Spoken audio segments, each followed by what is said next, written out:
Скажите, а вот как по вашим ощущениям, в Южной Корее, в Японии, в США не кусают ли политики локти себе и военные себе локти из-за того, что вот упустили тот момент, когда можно было бы вторжением, точечной спецоперацией, я не знаю, каким-нибудь отравлением и так далее решить вопрос с Северной Кореей, вернее, с северокорейским режимом, до того, как на вооружении северокорейского режима появилась своя атомная бомба?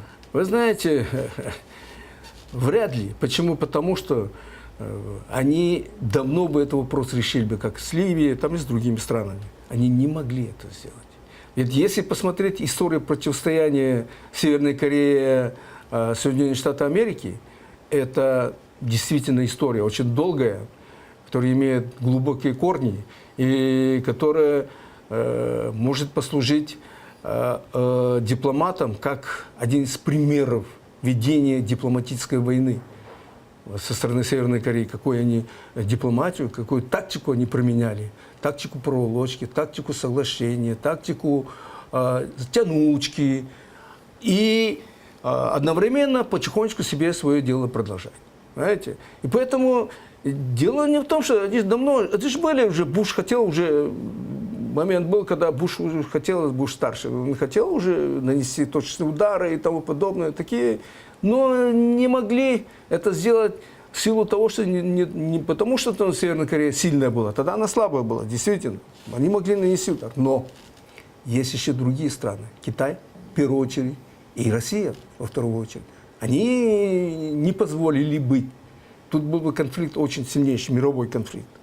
Может быть, даже как Третья мировая война. Потому они не осмелились, они не смогли это сделать.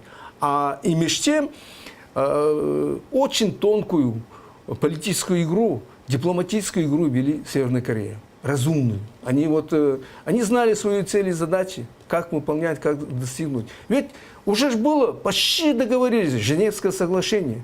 Говорит о чем? О том, что они уже почти с Америкой договорились, да? Разоружение, о том, что Америка что взамен поставляет, все, сколько тонн мазута, нефти там и тому Это уже подобное. с Клинтоном, по-моему, договорились после Буша. Да. Но, опять же, когда уже до последней фазы вопрос доходил, Северная Корея уходила, выставляя все новые требования, новые гарантии, которые не могли Соединенные Штаты Америки сделать. И поэтому оно опять закончилось крахом. А вспомните шестисторонние переговоры. То же самое. Уже там же были почти, обо всем уже договорились. Опять же, снова срыв. А это же время. Шестисторонние переговоры с 2003 года по 2008 год 5 с лишним лет длились. За это время они уже испытания различных там ядерных вооружений сделали, все сделали. Понимаете? То есть это тянуть время, и одновременно они шли к своей цели. Вот и все. Поэтому это разумная стратегия. Вот